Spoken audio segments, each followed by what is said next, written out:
Qui aurait pu l'imaginer? En 2016, on en parlait mais on ne pensait pas que ça pourrait réellement arriver. Maintenant on le voit, tout ce qu'on redoutait. On a tous essayé de l'arrêter, mais pourquoi agir seulement lorsqu'on est confronté au problème? Avec tout ça, aujourd'hui, on ne vit plus, on survit. J'ai pas peur pour moi, mais pour ceux qui sont en bas, on les a laissés, abandonnés en leur disant de ne pas s'inquiéter, mais on savait. On savait que la fin arrivait, pour eux comme pour nous.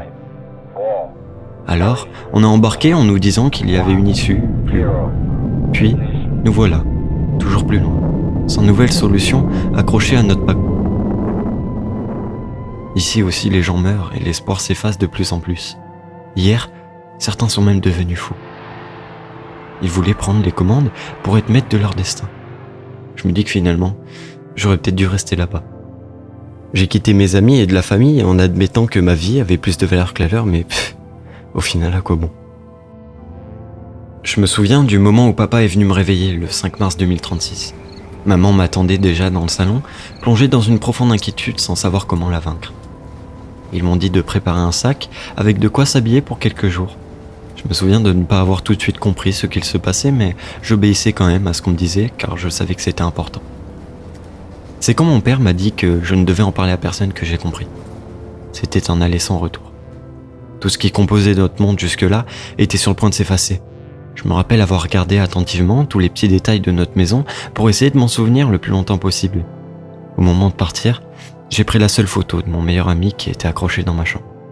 Je savais que je le reverrais plus. Mais je n'avais pas le droit de lui dire au revoir au risque de créer une émeute. Il n'était pas toujours bien habillé ni bien coiffé, c'est vrai. Pourtant c'était bien le seul à m'aider et à me soutenir quand j'en avais besoin. Et moi, je l'ai laissé crever. C'est bien ça le problème. Comment vous l'auriez pris, vous, si on vous avait dit que les seules personnes les plus riches et les plus haut placées pourraient partir et pas les autres? Parce que seuls ceux qui ont de l'argent méritent de vivre et s'enfuir? 3 mois plus tard, bien sûr que je le regrette. Comment fait-on pour vivre comme ça? Ici, rien n'est pareil que sur cette belle planète. Les choses banales commencent à nous manquer. On ne vit plus, on est simplement noyé par les regrets. Pas n'importe lesquels, non. C'est de ne plus pouvoir vivre avec les gens qu'on aime simplement pour notre propre survie. C'est qu'aujourd'hui qu'on s'en rend compte. Parce qu'avant on n'y pensait pas, ou alors très peu, on voulait juste se sauver. Mais maintenant qu'on sait que ce vaisseau ne nous sauvera pas plus que la planète qui nous a accueillis pendant tellement d'années, alors on se dit qu'on aurait peut-être dû rester. On aurait dû partager nos derniers moments avec ceux qu'on aime. D'ailleurs, j'aimerais pouvoir leur dire « Désolé d'être parti, seulement désolé ». Mais en réalité, sont-ils encore en vie pour l'entendre? Peut-être qu'il n'y a plus personne en bas. En tout cas, c'est ce qu'ils disent tous ici. Peut-être seulement pour se rassurer d'avoir fait le choix de partir, ou peut-être pas. Notre seul remède maintenant, c'est d'attendre. Mais quoi? Personne ne sait.